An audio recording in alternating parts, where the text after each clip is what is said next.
everyone, you're watching the Esperanza 243. You're watching my book reading project of The Westing Game, Part 11. Alright, so, I do believe I need to do a quick recap of Part 10.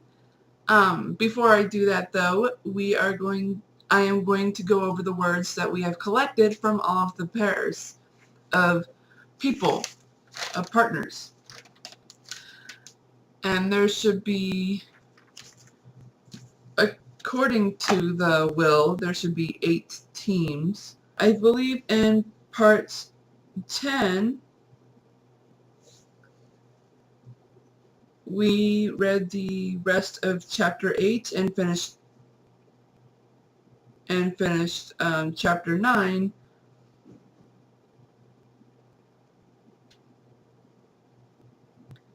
But I think I'm going to reread parts of chapter 9, even though I had read part of chapter 10 in part 10. I think. It's been a while since I've done some videos, so bear with me. Let me just read the letters that we have, or the words that we have so far. Plain, for, grain, shed, sea, mountain, am, o, purple, fruited, waves, for, sea. His, n, on, to, the, for. Skies, am, shining, brother,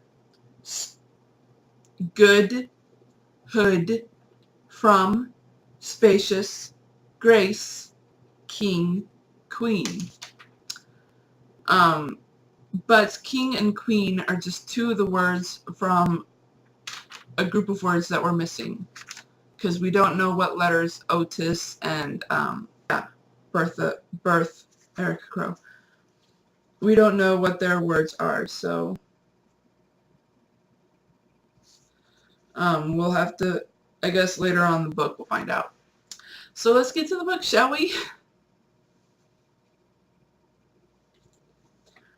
Judge Ford was instructing Theo in the art of bartending when the telephone rang.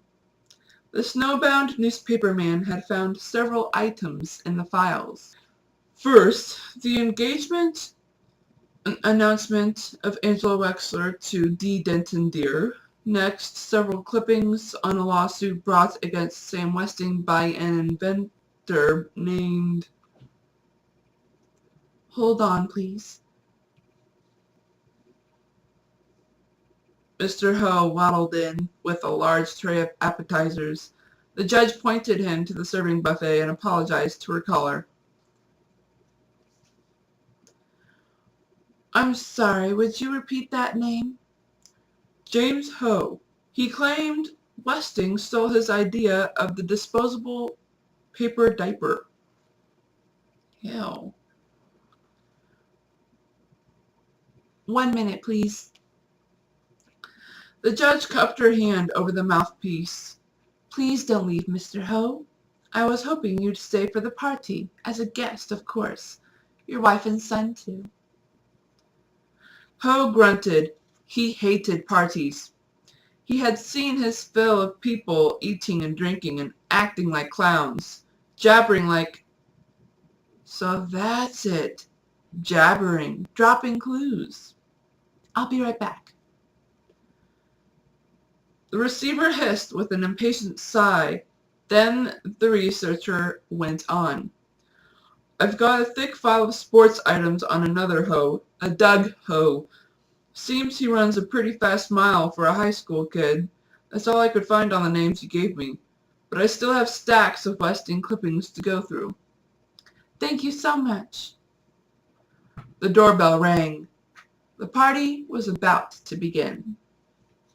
Chapter 10. The Long Party.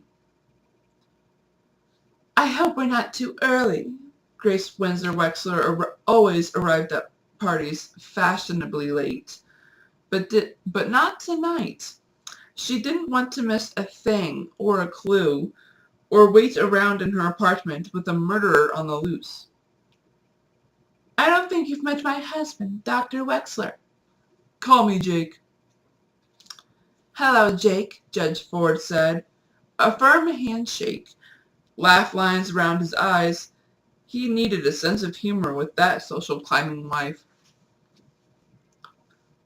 What a lovely living room, so practically furnished. Grace commented. Our apartments are identical in layout, but mine looks so different. You must come see what I've done with it. I'm a decorator, you know. 3 bedrooms do seem rather spacious for a single woman. What does she mean? 3 bedrooms. This is a 1-bedroom apartment. Would you care for an appetizer, Mrs. Wexler? I'm curious to know exactly how you are related to the Westing family.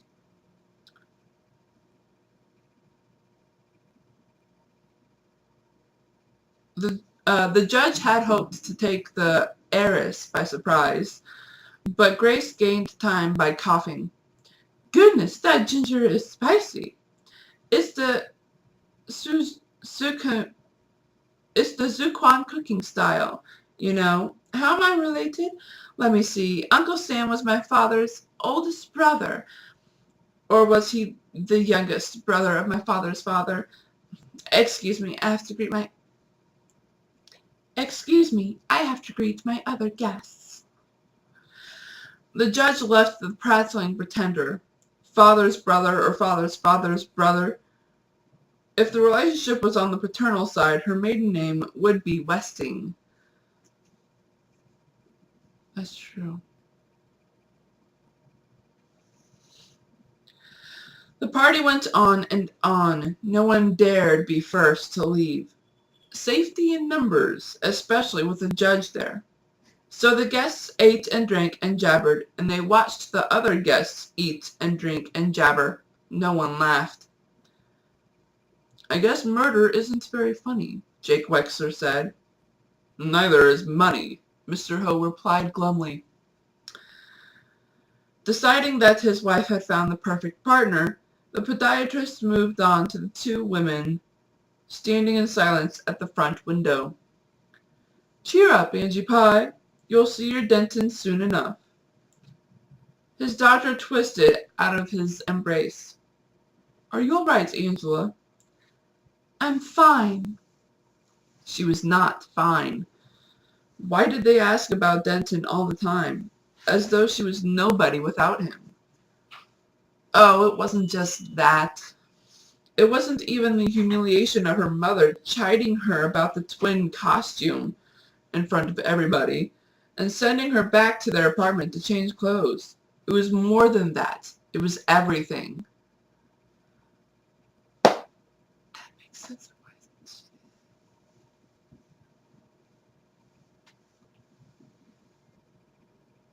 Jake turned to Madame Ho. Hi there, partner. She doesn't speak English, Dad, Angela said flatly.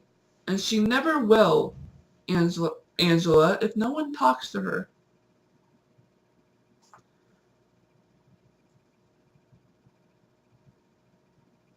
Snow, said Madame Ho. Jake followed her pointing finger. That's right, snow.